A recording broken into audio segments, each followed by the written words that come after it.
Jeremy Clarkson has revealed that he has a new love for podcasts.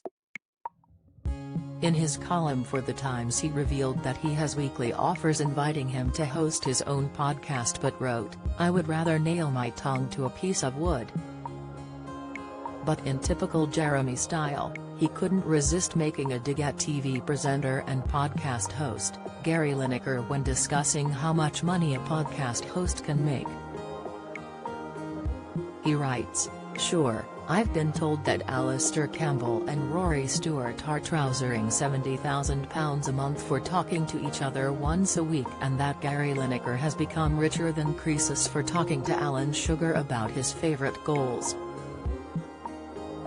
But you can do well financially out of being a rent boy, and I'm not going to do that either."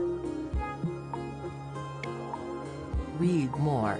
Kate Garraway's husband suffering new condition which saw him turn blue. Jeremy, 63, also took aim at his former employers.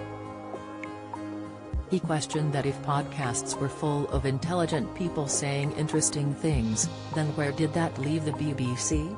He continued, "You might argue that it's become the go-to service for people who want their shows presented by shouty pronoun enthusiasts in zany jackets, but the podcast world has that covered as well.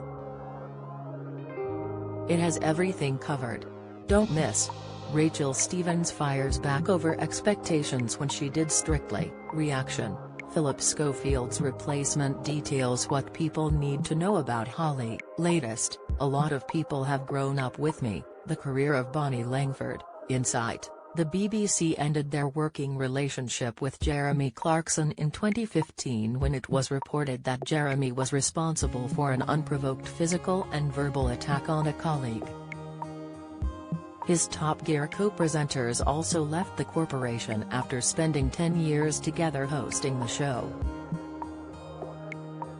Jeremy continued to talk about the BBC in his column, claiming that he had been predicting the end of the corporation for years. He spoke about how there was talk that it would be over for the BBC when ITV launched and when it lost its license to show the football. But Jeremy thinks that podcasts could be its final downfall. Writing, "And it's seen off everything. But right now, I'm faced with a choice: Homes Under the Hammer followed by Bargain Hunt, or absolutely anything that takes my fancy on a podcast. And that puts Auntie in a bit of a spot."